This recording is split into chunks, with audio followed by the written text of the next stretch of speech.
I signed it, and we got married.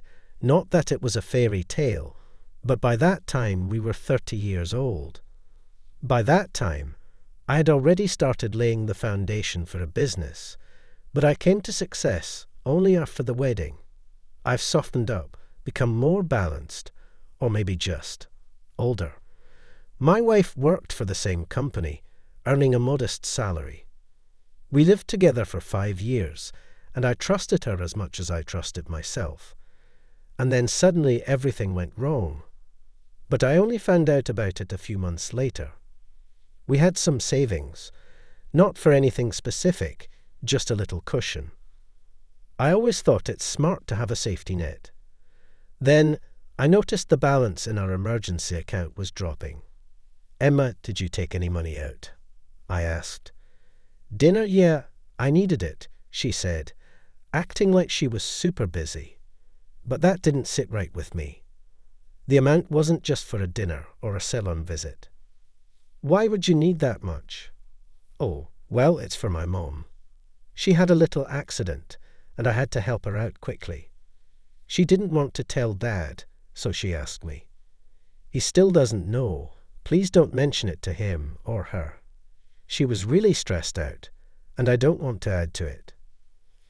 I shrugged, promised I'd keep it to myself, felt bad for my mother-in-law, and moved on. After all, she's family, right? I mean, how could I not help? 3 weeks later, I noticed another large withdrawal. So I asked again. "I just went to the mall and found this awesome collection. Check this out. A coat, boots, some ankle boots. Really good quality, but pricey.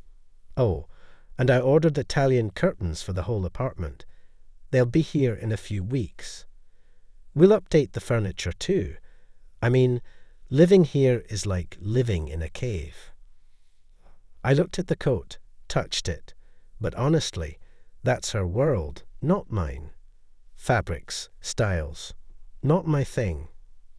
I just said, "Looks nice," and waited for the curtains to show up. Spoiler, they never did, and it wasn't a courier issue. That's when I quietly changed the pin on the card. I figured I'd find out what she was buying, then hand over money for it later. My little move worked. A couple of weeks later, Emma came at me with full force. "Don't shout. First of all, the account's almost empty. You drained it twice last month, and I needed the rest.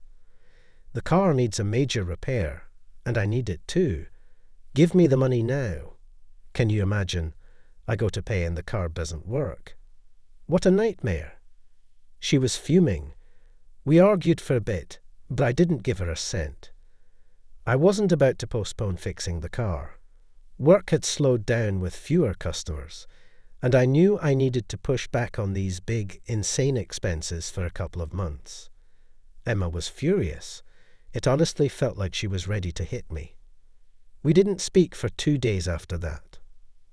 I started second-guessing myself, feeling guilty for being harsh, but then a chat with a stranger made everything click.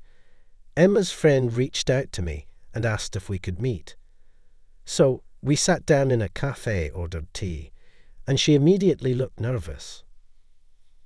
"I'm sorry, maybe I'm being a little arrogant, but I have 2 children, and I need money for them. Besides, I have a mortgage, and I have nothing left. I can only give the money back until the next payment," and she promised that she would return everything. But now the payment is overdue. I'm asking her to return the money. She threw her hands up, but it was clear I was starting to get the picture. Slowly, it all came together. Emma had borrowed money and never repaid it. I was ready to pay off the debt right then and there, but then something else came to light. The girl pulled out a folder from her bag. "Here's the receipt. It's official." My jaw nearly hit the floor when I saw the amount. It was way more than I expected. And even crazier, the date on it was from 6 months ago. I had no idea she had money problems, and it's been going on for that long. Maybe gambling. I muttered, trying to figure out what could possibly justify those kinds of sums. "I'm really sorry to say this," her friend said, lowering her voice, "but it's not the slots. It's Chris." "Who's Chris?" I nearly jumped out of my seat. "Yeah, he's 24, and Emma's been seeing him. She even rented him an apartment where they meet up, and she's always buying him stuff, spoiling him. And he's no saint either. He's always asking for more." I was floored when I heard this. I started putting everything together, and it finally made sense. Just to be sure, I called my mother-in-law and asked about the accident again. She just brushed it off, saying I must have gotten something wrong. So, I told the friend that since the money was Emma's, she shouldn't bother going through the courts for it. And now, well, there's no one left. On one hand, I felt bad for the girl, but on the other, she could have come clean from the start instead of letting me get horns that could pierce the ceiling. Then I called Emma in for a talk, and she admitted everything. She had no reason to lie anymore, packed her things, and said she was filing for divorce. "What the hell were you thinking?" I asked as she was about to leave. "Emma, well, this is just how it turned out. Does the heart lead the way? But what's the point of brains? And all that money, what was that about?"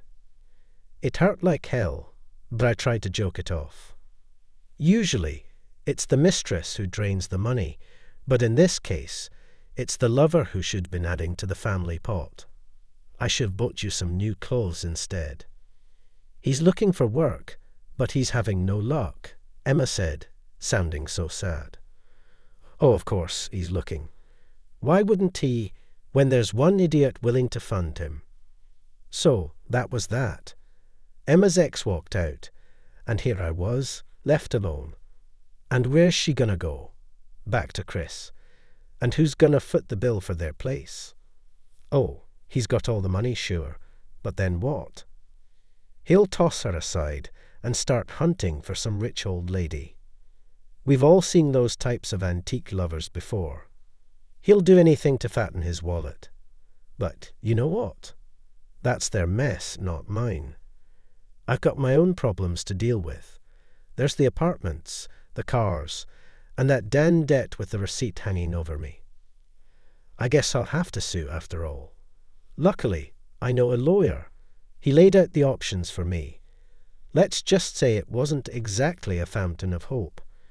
But even with the warning, I feel a bit lighter.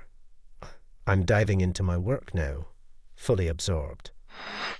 At least that's keeping my mind occupied, so I don't have to think about the one who traded me in for a young sugar daddy.